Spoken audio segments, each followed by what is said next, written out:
पहाडको छायामा तराईको हावामा एकै झण्डा फरफराउँथ्यो देशको शिर उठ्थ्यो मान्छे मान्छेलाई चिन्छथ्यो हामी एक हौं भन्थ्यो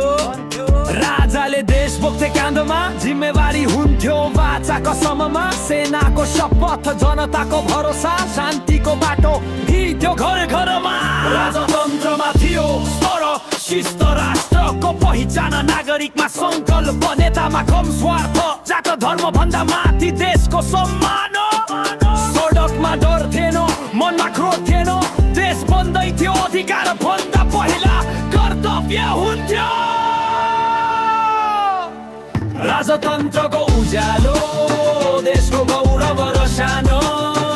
आज पनि बन्छ इतिहास ती दिनहरू थिए महान राजतन्त्रको उज्यालो देशको गौरव र सानो आज पनि बन्छ इतिहास ती दिनहरू थिए महान गणतन्त्रको नाममा आयो धेरै सपना तर जनताले के पाए नेता धेरै मतभेद धेरै स्वार्थले देश कतै हरायो जस्तै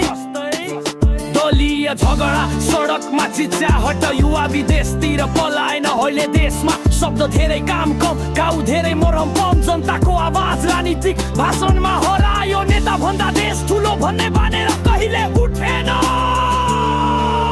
देशमा एउटै दिशा एउटै नेतृत्व एउटै राष्ट्रिय पहिचान यहीले बनाउँथ्यो बलियो राष्ट्र राजाले थिचेनन् राजाले सिकाए देश पहिले हामी पछि हाम्रो संस्कार हाम्रो धरोहर हाम्रो नक्सा हाम्रो पहिचान सबैको रक्षक राजा देशकै पहरेदार राजा राजतन्त्रको उज्यालो देशको गौरव र सानो गणतन्त्रका गल्लीले सिकायो कसरी हराउँछ पहिचान राजतन्त्रको उज्यालो देशको गौरव र सानो गणतन्त्रका गल्लीले सिकायो कसरी हराउँछ पहिचान गणतन्त्र होस् वा राजतन्त्र देश ठुलो हो व्यवस्था होइन तर इतिहास भन्छ अझै ठुलो स्वरमा जब राष्ट्र एकतामा हुन्थ्यो राजतन्त्रको छायामा हुन्थ्यो जब शान्ति मनभित्र हुन्थ्यो राजामाथि भरोसा हुन्थ्यो राजतन्त्रको उज्यालो देशको गौरव र सानो गणतन्त्रका गल्लीले सिकायो कसरी हराउँछ पहिचान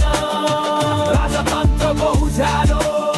देशको गौरव र सानो गणतन्त्रका गल्लीले सिकायो कसरी हराउँछ पहिचान राजतन्त्रको उज्यालो देशको गौरव र सानो गणतन्त्रका गल्लीले सिकायो कसरी हराउँछ पहिचान राजतन्त्रको उज्यालो देशको गौरव र सानो गणतन्त्रका गल्लीले सिकायो कसरी हराउँछ पहिचान राजतन्त्रको उज्यालो देशको गौरव र सानो